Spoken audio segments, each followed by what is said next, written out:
नमस्कार दोस्तों, मैं हूँ वंदना भारती और आप देख रहे हैं कमोडिटी इनसाइट्स। काफ़ी ज़्यादा क्वेरी आ रही थी ईटीएफ को लेके, खासकर कि गोल्ड और सिल्वर ईटीएफ लेके कि क्या ये सही समय है गोल्ड और सिल्वर में निवेश का। तो जिन लोगों का यहाँ पे लॉन्ग टर्म का ध्यान है उनके लिए मैं यहाँ पे कहना चाहूँगी कि साल 2 साल का अगर आपका ध्यान है तो ये गोल्ड और सिल्वर ईटीएफ खरीदने का काफ़ी बढ़िया मौका है, क्योंकि ऑल टाइम हाई से यहाँ पे करेक्शन आ चुका है। करेक्शन ये नहीं कह सकते हैं कि यहाँ पे ख़त्म हो गई है, करेक्शन और भी यहाँ पे आ सकता है, इसे हम डिनाई नहीं कर सकते। लेकिन एक जो कहते हैं ना कि वैल्यू बाइंग, वो लेवल्स यहाँ पे वापस आए हैं। और ओवरऑल देखा जाए, चांदी ने 51% का रिटर्न दिया है और 49% का रिटर्न आपको दिया है गोल्ड ने।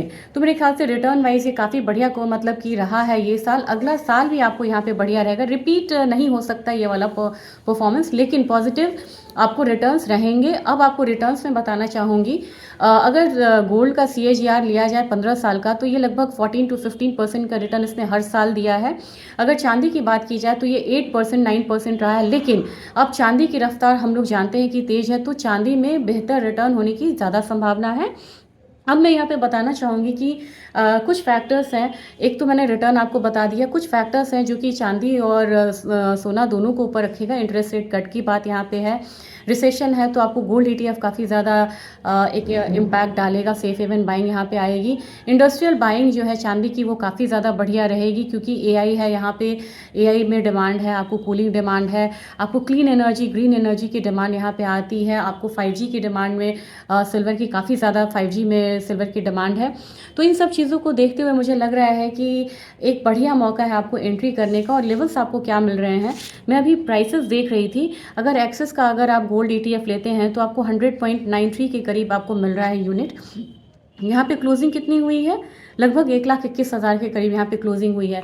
तो ये मुझे लग रहा है कि ETF में जो सबसे पहले फॉल ETF ने दिया था, अगर आप ध्यान देंगे, गोल्ड प्राइसेस डेरिवेटिव प्लेटफॉर्म पे बाद में गिरा था, और जब सबसे ज़्यादा शार्प करेक्शन यहाँ पे ETF में आया था, तो वो ETF में वो करेक्शन अभी डन लग रहा है। और मुझे लग रहा है कि 100 का लेवल आपको मिल रहा है, चाहे वो निपॉन का गोल्ड ETF हो, चाहे कोटक का गोल्ड ETF हो, एक्सिस का गोल्ड ETF हो, ये भी 100.99 है।